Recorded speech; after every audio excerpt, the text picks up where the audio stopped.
Oke, baik teman-teman, selamat datang di mata kuliah pemagangan berorientasi objek.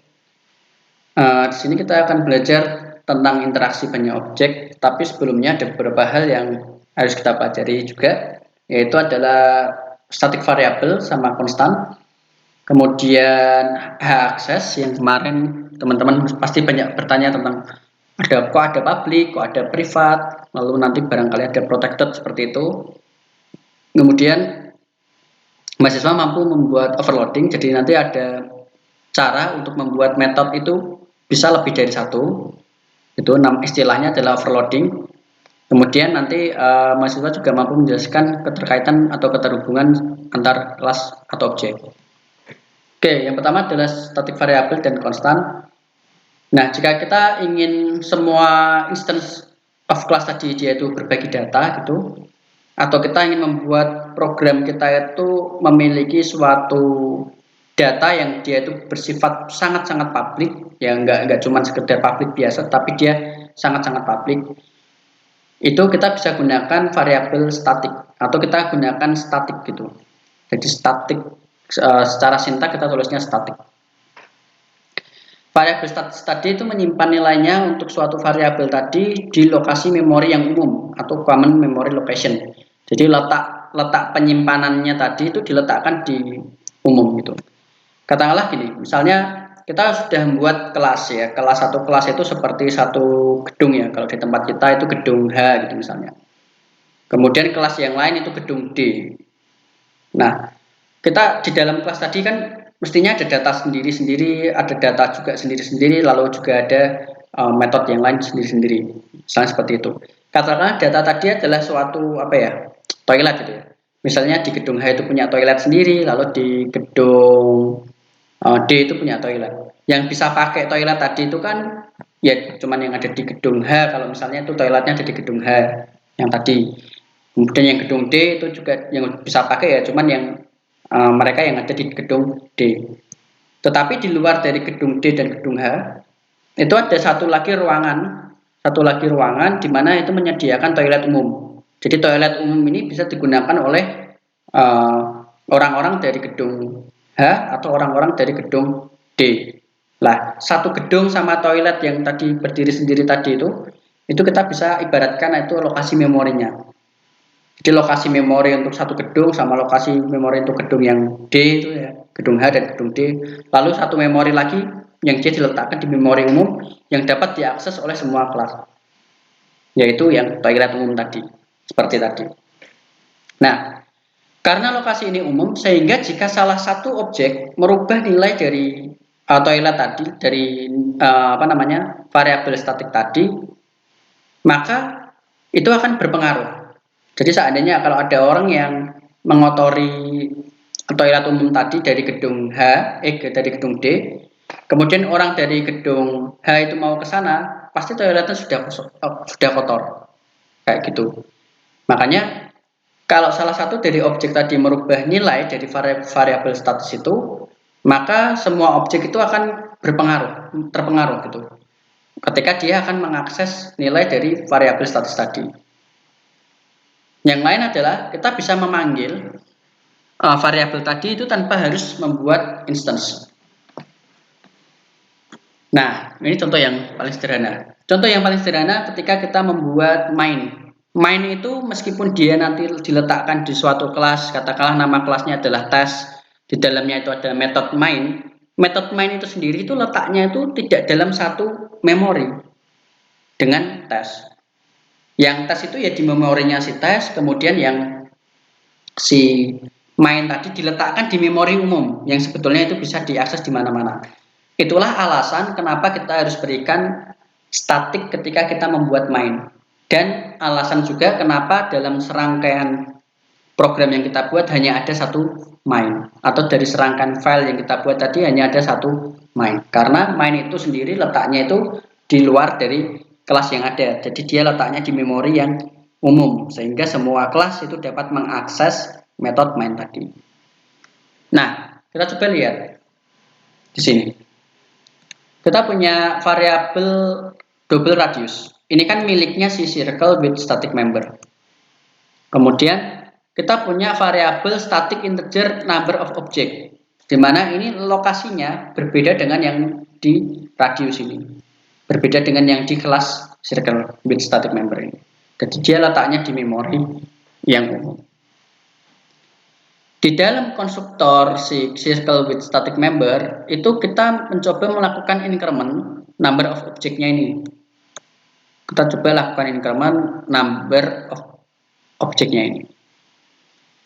Kemudian di konstruktor yang lain yang ada parameternya double new radius ini itu juga dilakukan semacam ini. Lalu kita punya metode juga, dia berupa static untuk mengembalikan number of object. Kemudian di sini ada juga metode yang lain untuk get area, itu luas dari circle ini, tapi dia tidak ada static ya. Berarti kan di sini nggak ada static, berarti dia miliknya dari kelas circle with static member. Nah, lalu kita coba panggil. Kita coba panggil sebelum membuat objek. Ya loh, kita coba panggil langsung circle with static member dikasih dot number of object. Langsung seperti ini. Nah, bisa Pak, bisa. Tapi spesial untuk yang dia punya static. Kalau seandainya kalian panggil circle with static member dot radius, itu jelas error. Jadi yang bisa melakukan seperti ini adalah yang static. Dan dia tidak perlu membuat objek. Jadi dia bentuknya masih kelas seperti ini. Circle with static member. Beda cerita kalau ini. C1 ini kan objek dari circle with static member. Circle with static member. Berarti output yang pertama ini, coba output dari yang pertama ini circle with static member number of object berarti kan 0. Berarti outputnya di sini masih 0. Yang di sini kita punya C1, kemudian C1 ini kita coba mendisplay dulu C1-nya. Berarti C1 radiusnya itu berarti by default-nya ada enggak ya? C1 radius. Berarti ini kan mengacunya itu kan ke konstruktor kosong. Ini kan kosong kan? Berarti dia ngacunya ke konstruktor yang kosong ini. Nah, terus radiusnya di set nilai defaultnya adalah 1. Berarti outputnya di sini radiusnya adalah, saya kasih simbol R itu 1. Kemudian number of objeknya itu juga ada di sini. Tapi number of objeknya di sini di increment. Dari yang sebelumnya 0 menjadi 0 sama 0 ditambah 1. Berarti di sini nilainya adalah, saya ibaratkan number of object ini adalah n. Ini n-nya itu sebelumnya dari 0, yang ini n-nya itu sama dengan 1. Kenapa? Karena di dalam konstruktor si circle with static member ini number of objeknya ini dilakukan increment. Increment itu ya misalnya kalau number of object ini saya singkat saja n, itu n sama dengan n plus 1. Sama aja, kita bisa tulis itu di Java itu n plus plus. Oke. Lalu kita punya objek yang lain yaitu C2. Perhatikan, ini kan sudah beda objek. Biasanya kalau kita merubah suatu nilai dari yang berbeda objek itu kan mereka nggak terkait, mereka nggak terhubung gitu ya. Kita coba ya lihat yang ini. C2 di sini dia akan mengakses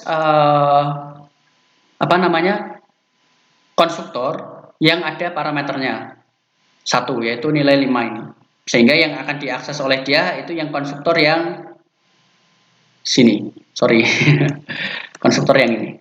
Yang ada nilainya. Berarti radiusnya itu akan bernilai 5 untuk C2. Jadi C2 di sini itu nanti dia bakal memiliki radius itu nilainya adalah 5. Dan di sini juga dilakukan penambahan number of objeknya. Yang sebelumnya, nah ini yang keren. Yang sebelumnya di C1, di objek C1 itu kita sudah tambahkan 1, maka n-nya ini nggak akan kereset mulai dari 0. Nggak akan, karena dia statik sekali lagi. Dia letaknya di memori umum, kayak BC umum tadi. Kalau sudah dikotori ya nanti dia kotor. Maka dari itu n yang ada di sini berarti nilai sebelumnya adalah 1. Terus ditambah dengan 1 di increment. Jadi 2. Oke, ini untuk yang dilakukan di sini sebetulnya. Lalu kita modifikasi radius dari C1. C1 radius itu sama dengan 9. Ini kan radiusnya dari C Ini C1 ya Mas ini. Ini saya kasih tanda aja, ini C1 radius sama dengan 1, yang ini adalah C2 radius itu sama dengan 5. N-nya itu nggak perlu kita tandai objeknya karena kan dia letaknya di memori umum. Ini C1 diupdate jadi 9. Setelah itu, bagaimana output dari C1 radius dan C1 number of object? C1 radiusnya berarti kita ambilkan C1 radius yang paling baru mana? Ini kan? Berarti C1 radius C1R itu sama dengan 9. Setelah itu C1 number of object. Nah, ini dia ngasarnya C1 number of object. Sekali lagi, number of object ini kan tidak terpengaruh dia mau objek yang mana. Maka dari itu, N yang terakhir, ini kan N tadi toh.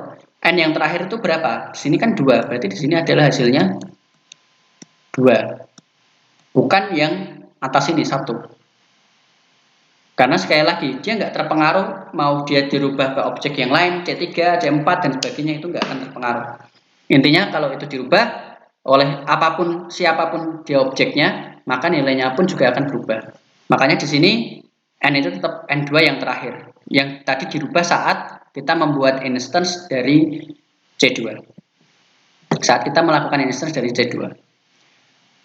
Kemudian yang C2 radius berarti C2 yang terakhir radiusnya itu berapa? Karena di sini kan dia berdiri sendiri nggak ada statiknya, maka yang diambil adalah 5. Lalu C2 number of object tetap sama dengan 2. Nah, gitu. Jadi sekali lagi statik itu dia tidak terpengaruh oleh objek-objek yang lain. Maksud saya dia itu berada di lokasi yang berbeda dengan objek-objek yang lain sehingga tidak perlu dilakukan instance. Yang pertama itu. Yang kedua, bisa diakses oleh semua objek. Yang ketiga adalah jika nilainya sudah dirubah oleh salah satu objek, maka objek yang lain juga akan terpengaruh. Jadi nilainya itu juga akan berubah. Kalau tidak percaya, teman-teman bisa nanti praktekkan coding yang ada di sini. Gitu. Nah, nanti outputnya itu kalian debug itu perjalanan outputnya itu nanti seperti apa? Pasti seperti ini. Oke, kemudian coba kita lihat bagaimana cara untuk membuat static variabel yang benar. Gitu. Nah, ini cara yang keliru. Jadi kita ingin buat di sini ada metode static ya. Pengennya kita faktorial ini kan bisa diletakkan di memori yang umum kayak tadi. Nah, kalau kita ingin melakukan itu di memori yang umum, maka kita harus tambahkan ini static ini. Nggak rapi. Nah, ini tambahkan static yang ini. Jadi sintaknya ditambah static. Contoh static method yang lain ini misalnya untuk menukar suatu objek. Nah, ini swap objek X mau ditukar sama objek Y nanti. Kayak gitu. Dibuat variabel penampungnya, kemudian ditukar seperti itu ya. Nah, sekarang kita akan coba diskusi. Jadi istilah tanda tanya ini, tanda tanya yang ada di sini kira-kira pakai statik atau enggak gitu ya. Kita coba yang pertama. Karena ini main kan dia kan harusnya kan diletakkan di tempat yang umum ya, supaya objek-objek yang lain itu bisa akses. Maka dari itu jelas kalau main ini berarti dia wajib ada statik. Itu tanda tanyanya diganti statik. Yang kedua, apakah ini harus diberikan statik? Coba kita lihat lebih dalam. Public integer get count, dia akan mengembalikan count. Perhatikan, yang dikembalikan count ini dia bertipe integer yang ada di atas ini. Pertanyaannya adalah, apakah count ini statik? Kalau di sini ada statiknya gitu nggak ada. Kalau nggak ada, berarti kita nggak perlu kasih statik di sini. Nah, kalau yang ketiga ini bebas. Ketiga ini kan tidak terpengaruh sama variabel yang ada di sini. Sehingga ini mau kalian beri statik atau kosongan pun juga nggak jadi masalah. Statik atau kosongan pun tidak jadi masalah. Untuk yang faktorial ini. Tapi kalau yang atasnya ini wajib untuk tidak boleh statik. Kecuali kalau di sini kalian tambahin statik. Ini saya kasih warna yang lain aja, coba kelihatan nggak ya?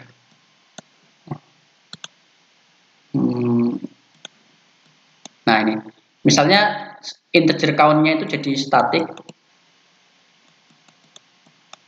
integer count. Maka yang paling cocok untuk getternya yaitu diberikan static juga, public static integer get count return count. Nah, kalau ini benar. Kenapa? Karena dia punya statik ini. Kan di sini nggak ada statiknya, sehingga ini nggak perlu diberi statik. Jadi ini nggak perlu diberi statik. Oke.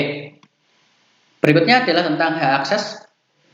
Hak akses itu nama lainnya visibilitas atau akses modifier kalau di bahasa pemrograman Java mungkin atau C# atau C++. Jadi digunakan untuk melindungi member kelas. Member kelas itu kan ada properti sama metode. Yang dalam satu kelas itu kan kalian bayangkan kotak itu terdiri dari dua bagian, properti sama metode. Nah, yang dilindungi itu mereka. Jadi ada beberapa hal. Aksesnya di Java itu ada privat, melindungi members kelas, apa saja member kelasnya, properti metode yang ada gitu, sehingga tidak dapat diakses dari luar kelas tersebut. Jadi privat ini nanti dia terkait dengan konsep enkapsulasi. Terus protected. Protected itu spesial ya, dia memperbolehkan member kelas. Jadi dia memperbolehkan member kelas dapat diakses oleh kelas yang merupakan suatu turunan dari kelas tersebut. Nah, ini. Jadi kaitannya nanti protected ini sama konsep yang disebut dengan pewarisan atau inheritance. Jadi dia hanya diperbolehkan sepanjang rantai keturunannya saja. Tapi kalau di luar dari itu nggak bisa diakses. Public memperbolehkan members kelas untuk dapat diakses oleh kelas yang lain. Kalau ini public itu berarti dia mau dipanggil di kelas yang lain pun itu nggak jadi masalah. Kalau ada istilah lain lagi package. Package itu untuk mengorganisasi kelas-kelas. Implementasinya itu bentuknya adalah folder. Kita naruh suatu file itu di dalam folder apa, nanti kita berikan nanti istilahnya tambahan lagi package gitu. Nah, kesini coba. Akses modifier misalnya ada dua kelas gitu kan, dua file kelas gitu. Kalau sama kelas yang sama di dalam kelas tersebut gitu, misalnya ada member ini satu kelas. Ini katakanlah ada properti X gitu. Kalau kita kasih public di kelas yang sama ini mau digunakan dimanapun itu bisa, ya. Di package yang sama di kelas yang lain, itu misalnya ada kelas B gitu, mau mengakses ini, tapi dia dalam satu package yang sama, itu bisa. Kalau di subkelas nanti kan ada kelas turunan kayak gini, itu juga bisa. Di package yang lain pun itu juga bisa. Public itu bisa dipanggil di mana-mana. Sekarang coba yang protected. Kalau protected X ini hanya bisa diakses di kelas yang sama. Benar, ini bisa diakses di kelas yang sama juga. Lalu ini yang biru ya ini ya. Kemudian di package yang sama itu juga bisa diakses. Package yang sama itu bisa diakses di sini. Terus di subkelasnya atau kelas turunannya di sini itu bisa diakses.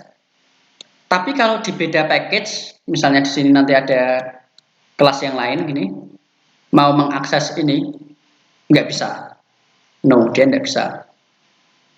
Kalau nggak ada akses modifier, kita nggak kasih public, nggak kasih protected, nggak kasih privat, maka itu hanya bisa dilakukan di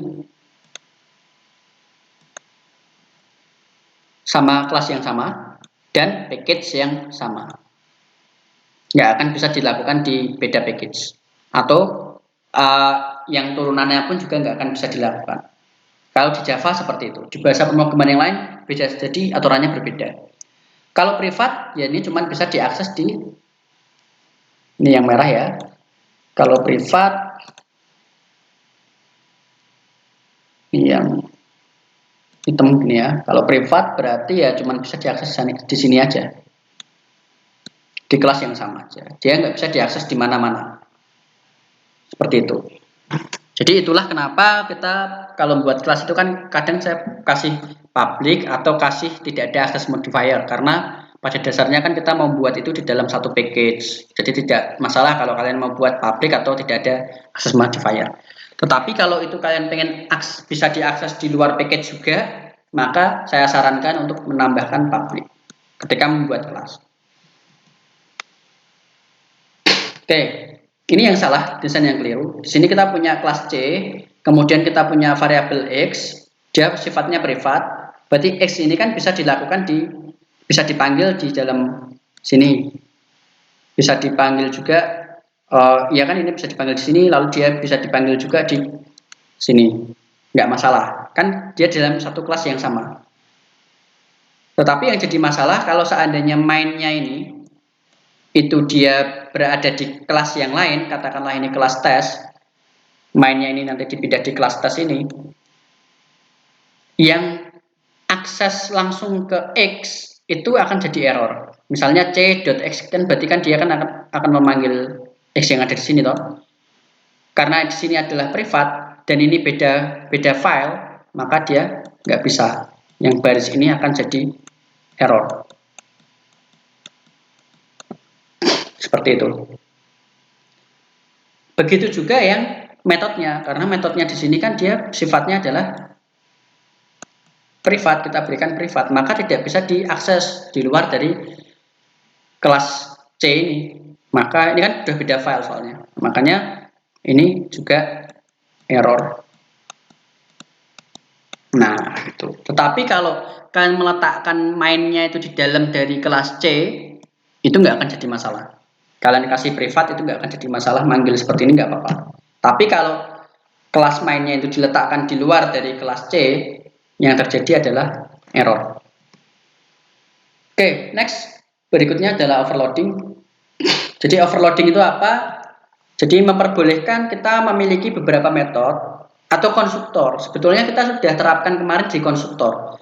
Cuman belum saya kasih istilah overloading konstruktor. Jadi intinya, kalian nanti membuat metode atau konstruktor itu dengan nama yang sama. Boleh namanya sama, tetapi parameternya itu harus beda.